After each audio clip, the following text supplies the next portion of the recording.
നിങ്ങളുടെ favourite shows ഇനി ഒരിക്കലും മിസ്സാവില്ല. ഇപ്പോൾ C5 കാണും നിങ്ങളുടെ ഫേവറേറ്റ് ഷോസ് തികച്ചും സൗജന്യമായി. അച്ഛൻ ഫോൺ കട്ടാക്കി. ഞാൻ പറഞ്ഞില്ലേ, അപ്പൊ അവിടെ എന്തോ പ്രശ്നമുണ്ട്, എനിക്ക് ഉറപ്പാ. ഈശ്വര, എന്തു പരീക്ഷണോ ഇത്! ഇതിനൊക്കെ വേണ്ടി മോളെ ഞാൻ എന്ത് തെറ്റാ ചെയ്തത്? സുഖമാണോ മോളെ? സുഖാച്ച. നീ ആകെ ക്ഷീണിച്ചു പോയാലോ മോളെ? അതച്ഛന് തോന്നുന്നതാ. അച്ഛാ, അകത്തേക്ക് വേണ്ട മോനെ, അതൊക്കെ പിന്നീടാവല്ലോ. ഞാൻ ദിയമോളെ കൂട്ടിക്കൊണ്ടു പോകാനാ വന്നത്.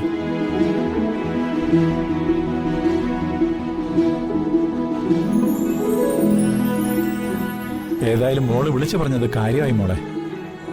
അല്ലെങ്കിൽ സ്കൂൾ വിടുന്ന സമയം കഴിഞ്ഞിട്ടും ദിയമോള് വരാതാകുമ്പോൾ ഞങ്ങളാകെ പേടിച്ചു പോയേനെ.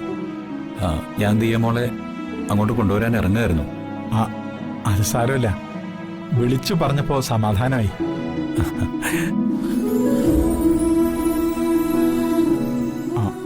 അങ്ങനെ മറ്റുള്ളവരുടെ സമാധാനം കളഞ്ഞിട്ട് ഇവിടെ ഒരുത്തിനും അങ്ങനെ സമാധാനിക്കണ്ട.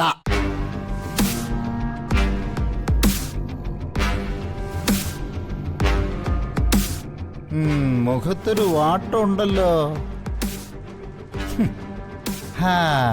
ഈ 3 ഏക്കർ ഓടിച്ചു വന്ന എന്റെ വാട്ടായിരിക്കും അല്ലേ? കഷ്ടം.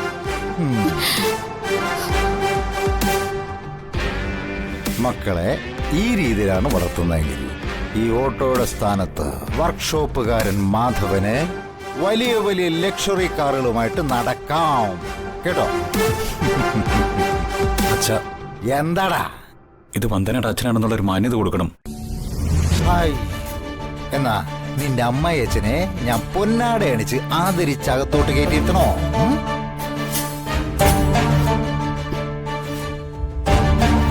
ആരും ആരെയും പൊന്നാട് അണിയിക്കണമെന്നോ ആദരിക്കണമെന്നോ ഒന്നും പറയുന്നില്ല. പക്ഷെ അപമാനിക്കരുത്. ജഗ, വേണ്ട,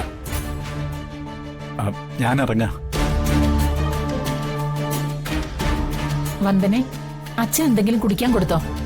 ഓ, സംബന്ധക്കാരനല്ലേ, അകത്തിരുത്തി അമൃതത്വം കൊടുത്ത് പള്ളി ഉറക്കവും കഴിച്ചുവിടാം.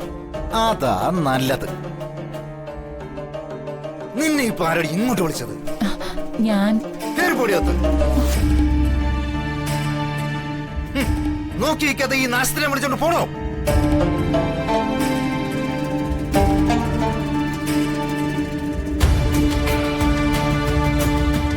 ജഗ, ഞാൻ ഇറങ്ങാം.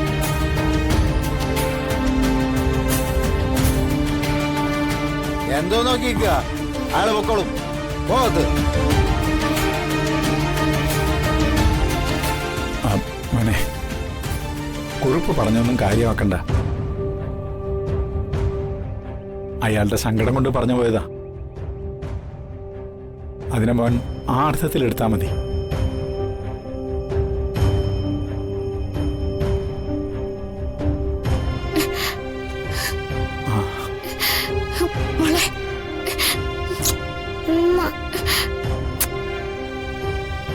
രണ്ടാളും കൂടി വീട്ടിലേക്ക് വരണം. അതിന് ക്ഷണിക്കാൻ കൂടി വേണ്ടിയാ ഞാൻ വന്നത്. വരാച്ച. മോളെ, എന്നാ അച്ഛൻ ഇറങ്ങിക്കോട്ടെ. മോളെ.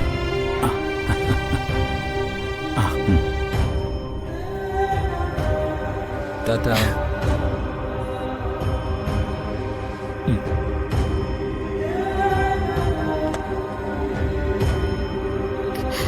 കേറിക്കോ.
ടെൻഷൻ അടിക്കാതെ.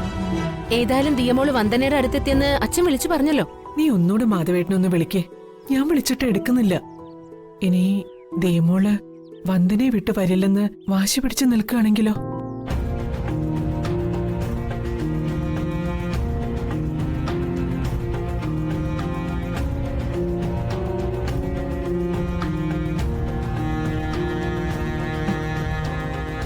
അച്ഛൻ ഫോൺ കട്ടാക്കി. ഞാൻ പറഞ്ഞില്ലേ, അപ്പൊ അവിടെ എന്തോ പ്രശ്നമുണ്ട്. എനിക്ക് ഉറപ്പാ. ഈശ്വര, എന്തു പരീക്ഷണോ ഇത്! ഇതിനൊക്കെ വേണ്ടി മോളെ ഞാൻ എന്ത് തെറ്റാ ചെയ്തത്?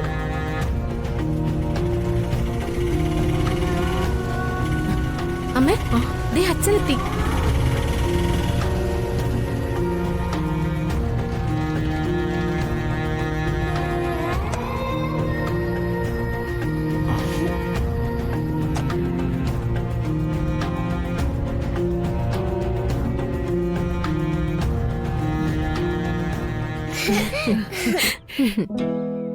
മാധവേട്ടൻ എന്താ വിളിച്ചിട്ട് ഫോൺ എടുക്കാത്തെ? ആ, നിങ്ങൾ വിളിച്ചപ്പോ ഞാനിങ് എത്താറായി, അതാ കട്ട് ചെയ്തത്. മാത്രമല്ല, ഡ്രൈവ് ചെയ്യുമ്പോ ഫോൺ എടുക്കുന്നത് ശരിയല്ലല്ലോ. മാധവേട്ട, വന്ദനയ്ക്ക് അവിടെ കുഴപ്പമൊന്നുമില്ലല്ലോ അല്ലേ? ആ, എന്ത് കുഴപ്പം? വന്ദന ആ വീട്ടിൽ നല്ലൊരു മരുമകളായി കഴിയാ. കുറുപ്പ് നല്ല മാന്യമായ പെരുമാറ്റമായിരുന്നു. ആണോ? അച്ഛൻ കള്ളം പറയാ അച്ഛമ്മേ.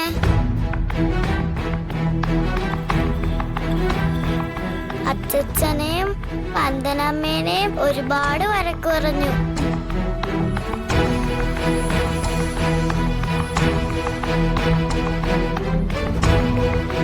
ദിയമോൾക്ക് സങ്കടം വന്നു.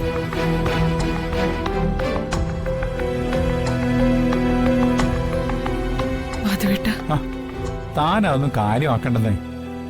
കുറുപ്പിന്റെ മനസ്സിൽ സങ്കടം കൊണ്ട് അയാൾ എന്തൊക്കെയോ വിളിച്ചു പറഞ്ഞു. അതിനെ അങ്ങനെ കണ്ടാ മതി. ഇതൊക്കെ കൊണ്ടാ ഞാൻ പറഞ്ഞത് ഈ ബന്ധം ഒരിക്കലും ചേരില്ല. അപ്പൊ ഓരോരുത്തര് ജഗനെ മരുമകനായിട്ട് അംഗീകരിച്ചു എന്നങ്ങോട്ട് പ്രഖ്യാപിക്കല്ലായിരുന്നോ? അനുഭവിച്ചോ? ജഗനെ രാഷ്ട്രീയക്കാരനാ, അവൻ നാളെ കാലും മാറില്ലെന്ന് ആരാ കണ്ടത്? ദേ, ഇവനെ കളഞ്ഞിട്ടേ കുറുപ്പിന്റെ മോള് പോയതുപോലെ ജഗനും ഒരു ദിവസം വന്ദനെ കളയും. കുറുപ്പിന്റെ രക്തമാണവൻ. അന്നും കരഞ്ഞും വിളിച്ച് നടന്നിട്ടേ ഒരു കാര്യം ഉണ്ടാവില്ല. ഡൗൺലോഡ് ചെയ്യൂ C5 ആപ്പ്. കാണൂ എല്ലാ എപ്പിസോഡുകളും സൗജന്യമായി.